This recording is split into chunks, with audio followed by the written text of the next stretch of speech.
Welcome back! It's going to be another day of fun. Not quite as messy as last time, but don't worry, next time will be just as messy. We'll talk about that later.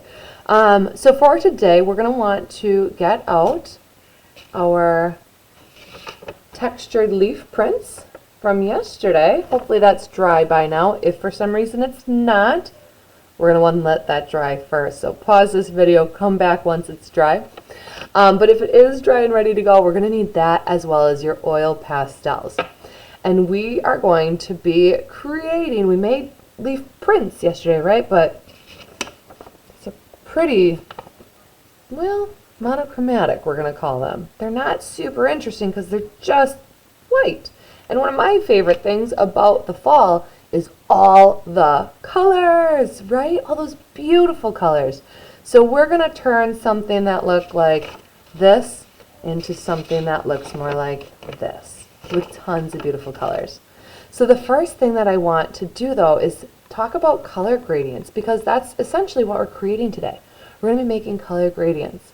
So I want you to think about a sunset. Okay, picture in your mind, what does that look like?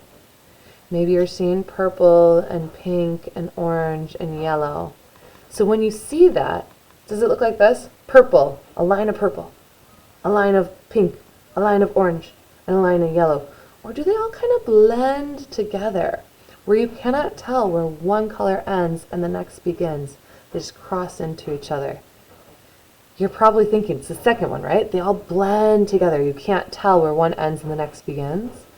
That is a color gradient, and that is what we're making with our leaves today, where you can see this where like the blue fades into the green, fades into the yellow, and the dark red fades into the mid-red, fades into the purple, and the red into the orange, into the yellow. So we're going to be creating that today. So you're going to choose any 3 to 4 colors. Usually I like to choose colors that are kind of similar looking, right? They don't have to be, but that's something I like to do when I'm doing color gradients. And I'm going to line them up from darkest to lightest. And if you're not sure, sometimes actually coloring them in on a piece of paper, like just a scrap piece of paper, can be helpful.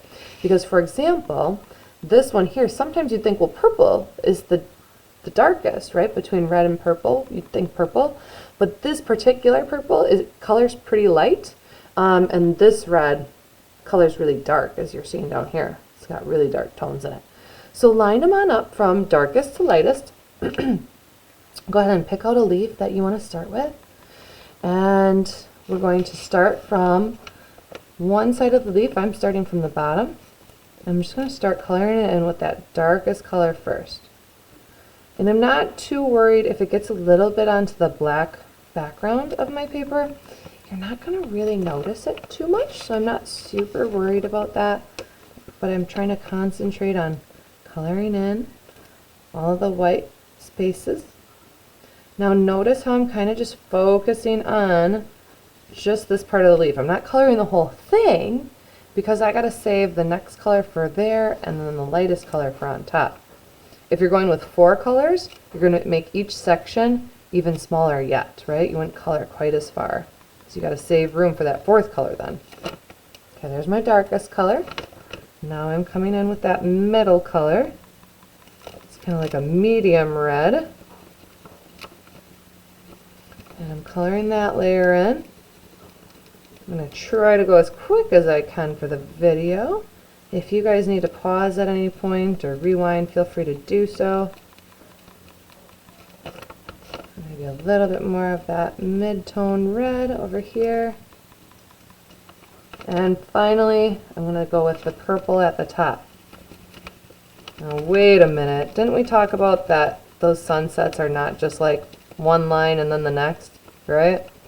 So what we need to make sure that we're doing, once we've got the colors kind of in their places, we know where they go, we're going to start now with the lightest one and we're going to blend it down into the middle one. So I'm just kind of overlapping the colors where my purple is going over that middle red.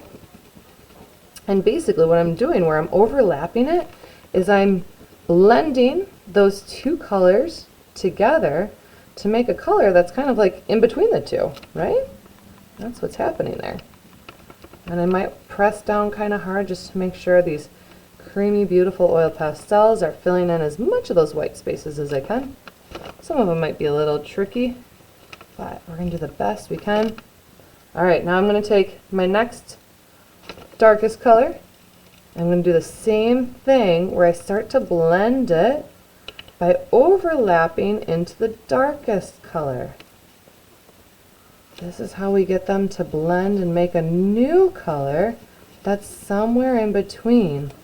And this is how we make it so you can't really tell where one color ends and the next begins. This is the magic of blending. I love oil pastels for this. I've got my darkest color now. I'm going to do the same thing. Just reblend it. Sometimes I'll do many, many layers before I'm done. But I love oil pastels. They're kind of like crayons, right? They're kind of like crayons a little bit, but they're creamier. And because they're creamier, they've got more oil in them, right? That's why we call them oil pastels. But because they're creamier, they blend together even better than crayons do, making this beautiful, beautiful color gradient. I'll hold that up closer so you can see it a little bit better. So we're looking for something like that, or like this, or like this, or like that. So you guys can continue on with this. I like to choose different colors for every single leaf, but you get to choose because you are the artist. So choose whatever makes you happiest to complete this. Don't forget as well, whenever you are done, to pop on in to our Hall of Fame. Okay, so down at the bottom is going to be Hall of Fame. And add your picture on in there. If you need the directions on how to do that exactly, that's going to be on slide 1 for you.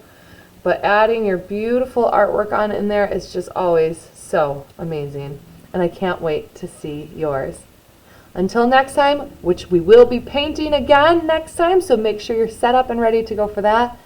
Have a great day.